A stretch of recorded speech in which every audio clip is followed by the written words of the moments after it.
Funding for this program was made possible by the members of WQED and the Allegheny Regional Asset District. Thank you.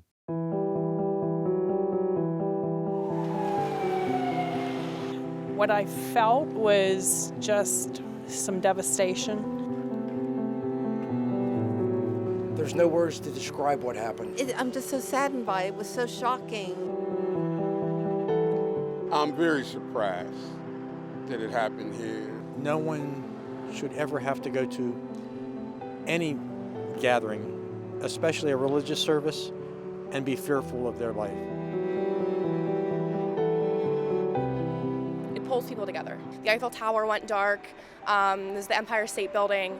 Everyone is just so heartwarming, and it's incredible to see. You know, all the vigils they're having, everybody's stepping up. We're accustomed to living with each other and loving each other, so I was not at all surprised by the outpouring of love and support.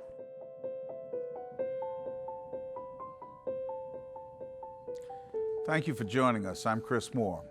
And tonight we gather in unity and healing in the wake of the tragedy at Tree of Life Synagogue in Squirrel Hill. We are also streaming this program live, so if you have family or friends outside the Pittsburgh area, they can watch at wqed.org/unity. The word unity certainly comes to mind as I introduce our first two guests. Adam Herzman is with the Jewish Federation of Greater Pittsburgh. Wasi Muhammad is with the Islamic Center of Pittsburgh. Shalom and assalamu alaikum. Thanks very much for having us. How do we come together in the wake of this kind of tragedy? Adam, if you would start. You know, the outpouring of hope and unity that I've just seen, not just from Jewish Pittsburgh, but from everybody all around Pittsburgh has been amazing. And I think it's up to everyone to contribute in their own positive way and just to come together. You know, I've seen texts and calls from the Islamic Center, from churches, from synagogues. People of all faiths. It's amazing. Wasi, what do you have to say about this, especially as a Muslim where another faith has been attacked so horribly? Yeah, we always consider our brothers and sisters in the Jewish community as our Abrahamic cousins, you know, similar traditions. We also unfortunately have a similar history in America of being vilified and discriminated against throughout, and having to build organizations and things to prevent that. And seeing a tragedy like this especially hits home because it's a community that we relate to so much.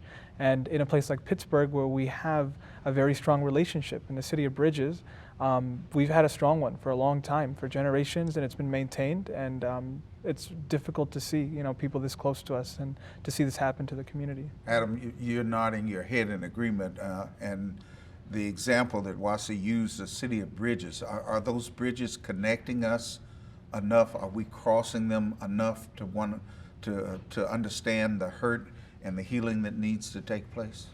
I think we can't possibly do too much crossing of bridges. We've had a terrific relationship, the Jewish Federation of Greater Pittsburgh and the Islamic Center of Pittsburgh. And as Wasi said, there have been a lot of challenges for both communities. We've tried to help each other out. The sad truth is that there are people who do want to hate, but the great thing about an event like this, even though it's a terrible tragedy, is that it gives us an opportunity for coming together and for healing. What is the Jewish Federation doing to help our youth who have been prominent in the last 48 hours in trying to heal? There's lots of things that we're doing. You know, I'll tell you, right in the immediate aftermath, our focus is on the families and the friends who are grieving and helping people in the community heal. But it's a variety of things. There was a vigil held on Sunday, and again, I was just so heartwarmed to see people from all faiths come together, even some parts of the community who we really haven't had a great connection to. I met somebody from the Sikh community who we really haven't reached out to a lot, and we started talking and agreed we really need to make those connections. Wasi, it sounds like this is the time to really make those connections and strengthen those bonds. Yeah, and I think Pittsburgh, more than lots of places, we're family here, right? But with any family, sometimes you get caught up, you get busy with your life, you get busy with things, and you don't keep up as much as you could. And this is not the day and age for drifting like that. You know, that's not acceptable right now. It's a charged political climate. There's a lot of hateful people out there that feel empowered. We have to come together now more so than ever. And unfortunately, you know, a tragedy like this was what woke us up, but like we can't go back to sleep, you know. It's interesting you say that. I was thinking about this the other night. I have a 16-year-old and a 14-year-old, and 2 weeks ago I was looking at the way that they hadn't picked up their clothing and getting angry. And last night I came home and the stuff was on the floor, and I said, you know, it's not a big deal. Our connection to each other is more important. My family is more important. And I do really consider the greater Pittsburgh area our wider family. You know, an attack on one person feels like an attack on family, but the wider Pittsburgh community feels like family too. And the way that they've come together absolutely feels like family. How do we explain this to our young people, like teenagers like you have? You know, I think the most important thing to do is to listen. I talked to my own kids about what they were thinking, what they were feeling, and if we've learned anything from the great work that psychologists and counselors have done, it's we need to understand as parents what are the kids going through, what's going through their minds, and then react in a way to counter things that they may be thinking that aren't true or that may be exaggerated, and also to reinforce certain things. You know, I'll tell you one thing in particular. Jewish Pittsburgh and Pittsburgh in general, and I think you can say this true of the Islamic community, has been one of the safest places in the United States. And even as horrible as this tragedy was, in my heart of hearts, I believe it'll continue to be one of the safest places for the community, and we need to tell that to our kids. Well, I hope that you're right. You know, my father used to tell me, out of every bad thing that happens to you, some good can come of that. Well, I say, I'm having trouble personally believing that after this tragedy. Do you believe that some good can come out of this tragedy? It's difficult. You know, it's a terrible tragedy. Worst, I think, in American history, I believe, and an attack on a religious institution. Yeah, and it's dark. You know, it's difficult to really look at the positive lights, but we see a couple. You know, one thing that I was really happy to see when I first heard of the tragedy. Right, we didn't believe it. You know, I thought like I need to see some more news reports before this is a real thing, and enough came, and this is a real thing. And then my phone completely was filled with texts and messages and calls that it was freezing from Muslim community members who wanted to know what to do, right? So we decided to raise some funds. You know, we figured that this is a time to grieve, this is a time to mourn. The last thing a family member should be thinking about is money, you know, of the victims and what's going on. So we set a goal of $25,000 to try to raise it. And in about 48 hours, we've gotten about $150,000 that we've put together for the community, and that was really inspiring to see the community come out like that, and to make sure that the family doesn't have to worry about a bill. We don't want them to look at one. You know, we just want them to focus on getting their families together, getting the community together. We want our Jewish brothers and sisters to know that the Pittsburgh community loves them, the American community loves them. Not one person, you know, like obviously part of raising that money was to cover these costs, these medical bills, these funeral costs. But the other part, which is really important, is that forever people will look back in this tragedy. They'll look back and see that darkness and see that hatred of that one individual. But we don't want them to remember that. We want them to remember the thousands of people who came out to support them, to love them, to show them that Pittsburgh as a city loves and accepts the community. You know, not that this one person can define us in any way, that this one person was an individual, but all of us came together to support, and we wanted that to be the message that people can remember. So when they remember these dark times, once the press leaves and this isn't an issue in a year, 2 years, 10 years from now, they leave and can get out of that dark place by remembering that light that was the community coming around them at this time in Pittsburgh. And beyond that, Adam, how can we learn from this, and what will change in terms of conquering hatred? Wow, it's a big question. I hope one of the things that we learn from this is that we can rely on each other. Hatred and messages of hatred have absolutely no place in America. One of the things that struck me is that I think we as a city need to be more cognizant that an attack on one person in any community, whether it's in the Jewish community or in the Muslim community or any of the faith communities or ethnic communities in the city, really represents an attack on all of us. So speaking out against those people who would promote hatred, supporting people who've been attacked, coming to people's aid if they're in danger, I think that's something that we could all do more of. We only have about 45 seconds left in this segment, but Wasi, if you would start, what would you like people to know who are watching this program about Pittsburgh, about healing, about coming back from this tragedy? Yeah, Chris, Pittsburgh is Mr. Rogers' neighborhood. You know, we're together. That solidarity that we showed at that event last night and the vigil the day before is something that we've had for a long time, that will be expanded and grown because of this incident, and that we will not let die down. You know, we're going to keep going. We're going to keep coming together. We're going to come up with solutions and move forward together as a stronger and even tighter-knit community after this tragedy. So that's who we are. And Adam? I absolutely echo what Wazir said. You know, stronger together is what comes to mind. All right. Thank you both for being here. We appreciate it. This is indeed a tragedy for Pittsburgh, but some growth must come out of it. Some good must come out of it. Yeah, I agree. All right. Thank you. When tragedy strikes, we're always touched by a generous outpouring of love, care, and support. And when that support comes from our young people, we're very much encouraged about our future. Beth Dolinar brings us this story of these young voices of hope.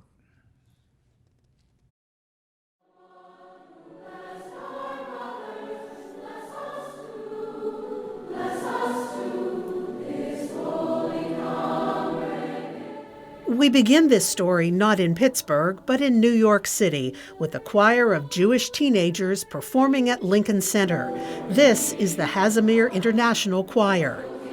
Long before a man with a gun fired his hatred into the synagogue, young people from the Pittsburgh community were adding their voices to the choir's songs of peace and unity. Among the Pittsburgh chapter of Herzman are students at Taylor Alderdice High School. And my mom just started freaking out. It's one sound, it's one voice. And being with those people and being with that community, it really helps you, and it really comforts you. As news of the shooting spread, friends and members from across the globe checked in with messages of concern and support. Hey, I heard about the shootings in Pittsburgh. Are you okay? And I said, yeah, thanks. Hey, are you and your family safe? I said, yeah. Said, I'm glad to hear it. I just didn't know if you had heard because you're so close. My thoughts and prayers are with you and your community. Please keep me in the loop. It was music that brought the first waves of healing. Just hours after the shootings, thousands gathered in the rain for a vigil. Teenagers made it happen, including organizer Cody Murphy, who believes there will be time for political debate, but not yet. Just the fact that so many horrible things happen, that it almost feels surreal when it's so close to home because you're so used to not having as emotional of a reaction and just immediately going to the this is why we need gun control thing. But people are going to that too quickly because that's what they're used to doing when it's not as close. But like at the moment, our community just needs to have its time to grieve. It was very inspiring to see all of these people that I recognized from various places that I knew that were just kind of coming together. The Squirrel Hill community is tight, and many young people experienced personal losses, including Max and Avi Rosen. My uncle Melvin Wax was among the victims. It didn't click. It didn't click that somebody came in and killed him. I wrote a poem I'd like to share with you. Hatred, death, fear, all draw near. The twisted minds of the confused hurt others, both sisters and brothers. Families weep, not knowing who is alive. Others are desperate who need to survive. The siren of death is sounded out loud. Despair clouds the biased judgment of 1. 11 are done. 6 are wounded, panic rising, because of hatred despising. Jewish children scarred for life, as dark shadows menace with strife. Like the rest of us, these teenagers are looking beyond the darkness to signs of hope. A lot of people I know are very hesitant to talk about voting and kind of moving on from this and taking action because of it. But I think now is the best time. How do you think this has changed you as a person? I think that at least these past few days I've been thinking more just about, you know, how I can help and how I can kind of be better. Actually, like, dependent on, like... Well, I know not to take certain things for granted, and I know that, like, I should, like, take every opportunity I have. Like, for example, I was at Starbucks with my friend last Tuesday, and one of the victims walked by, and I recognized him as my dad's friend, but I didn't say anything. I was just in Starbucks. But had I said something, I could have, like, I don't know, been the last, like, person he talked to or something. I don't know. What time did you find out? As the teenagers struggle to make sense of it all, they say it helps that they've got friends all over. Like Jenna from Johannesburg, Roe from Haifa, Australia, Toronto, LA. That was so heartwarming to have people from everywhere, from all over the world, just know that was happening and to say, "Are you okay?" Are you okay?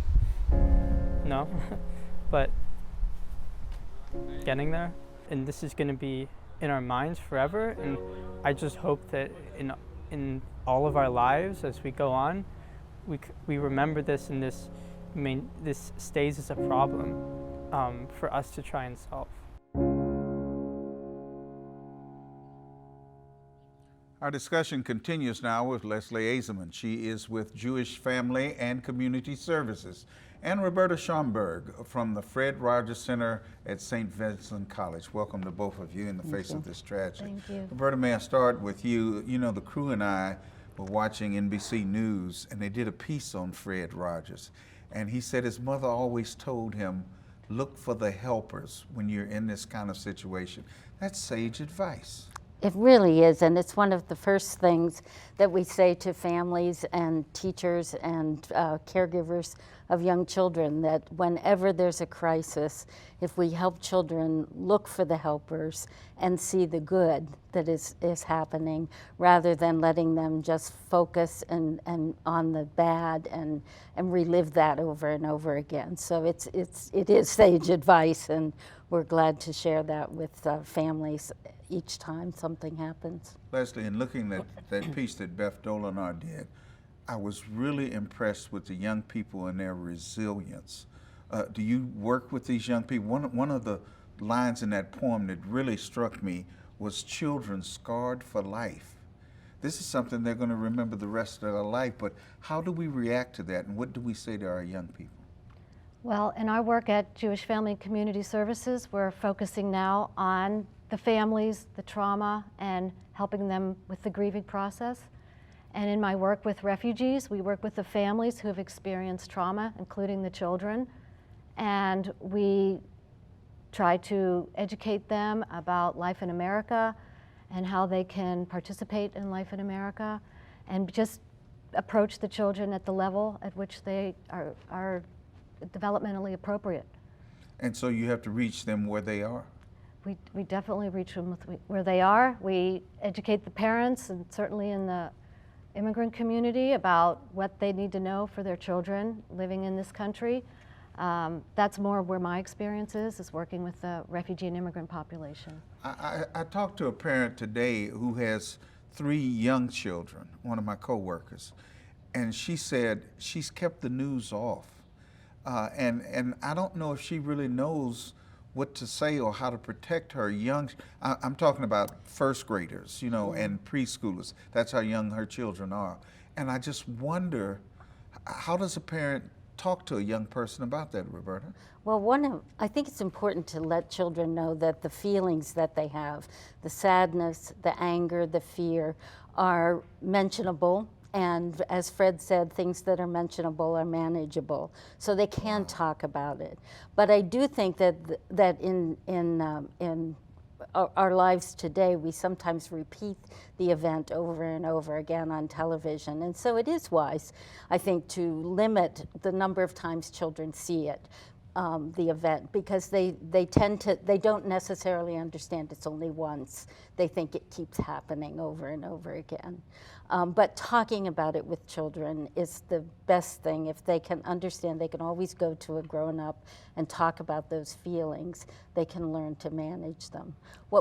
Can we as grown-ups learn to talk to those children and be open and honest about that? Yes, and sometimes we find that adults are more comfortable talking with a puppet on their hands and giving the child a puppet. As Mr. Rogers said. And that children will quite often open up more easily about their concerns and their fears if they can use the puppet to do the talking. So that's a tool that they can use. Leslie, how will this impact your work with refugees?